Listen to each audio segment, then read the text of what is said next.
Good evening, folks. Trevor Booker, going to be doing my presentation on the Great Commission Church Evangelism. First thing I want to point out is it an option or is it an obligation?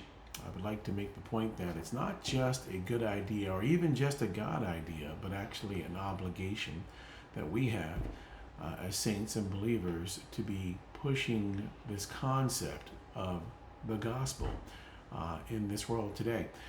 We have the contemporary gospel push, which is more of a push on the abundant life, and that can be problematic for sure, but we're seeing that over and over again in our pastors and preachers, and especially some of the mega churches out there.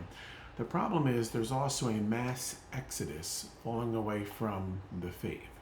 And that tends to make sense because if we're preaching a gospel that fixes everything in our lives, that creates this idea of abundant life and problem-free life, etc., then when things don't go well, we tend to think, well, there's something wrong with the gospel, there's something wrong with the faith, and we tend to start shying away.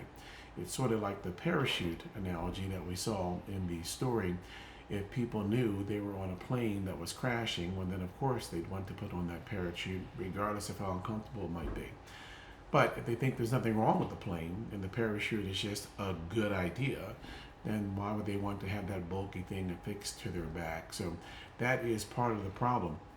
And then we get down here to the actions-based gospel evangelism. And this is interesting because if we preach the gospel and if necessary use words, supposedly a quote by Francis Assisi, that concept seems to ring so true in our spirit, but the reality is that's just not the case. And apparently Francis of Assisi, St. Francis, did not even share that particular point of view. So not only is it bad doctrine, it's not even true, but there's other parts of scripture that talk about let your light shine before men that they might see your good works and glorify God, Matthew 5:16. So again, it sounds like what we're saying is if we just live a good life, that people will come to God. And there's some truth in that, right? But that's our testimony that creates some credibility that provides the platform that we then can speak into the lives of people. But it definitely is going to require some type of speaking into the life of people. We look at Jesus's ministry, which was a based ministry on a one-on-one method of actually speaking into people's lives.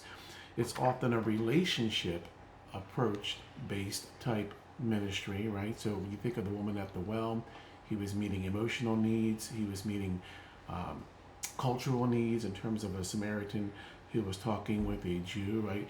We talk about feeding of the multitude, again, meeting physical needs as a way then to bring the gospel. We even talk about Paul, who when he found himself in a new area, especially if it was a Jewish area, he would often spend time building relationships within the synagogues. But here's the point, in all of these stories, in all of these situations, there's still preaching that is happening at some point. All of that is just relationship building, setting a platform or building a platform to then preach the reality of fallen mankind, eternal punishment, the ultimate sacrifice in Jesus coming on the cross, which of course provides salvation. So again, without making these points clear, our lives lived well, again, is a great way to create a platform. But we must be sharing these points. Otherwise, people won't feel the need to have a reaction to the true gospel. So let's talk about church leadership here for a second. Church leadership, discipleship, and church planting. There are large churches, right, that develop leaders within, and then they sort of maintain that leadership within the large church, and they become mega churches and big churches. But it's always just a bigger version of themselves, right? And then, of course, there are large churches that grow large and develop leaders, and then they create a satellite location, or maybe even two, which I think is a little bit better.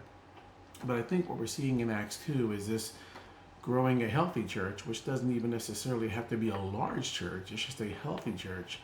They develop leaders within that church, and then those leaders are part of a team that goes out and launches a plant in a completely another location, and they repeat this process over and over. It's the idea of discipleship and church planting as opposed to just growing larger mega churches. So The problem with this last point here is that you definitely lose some control.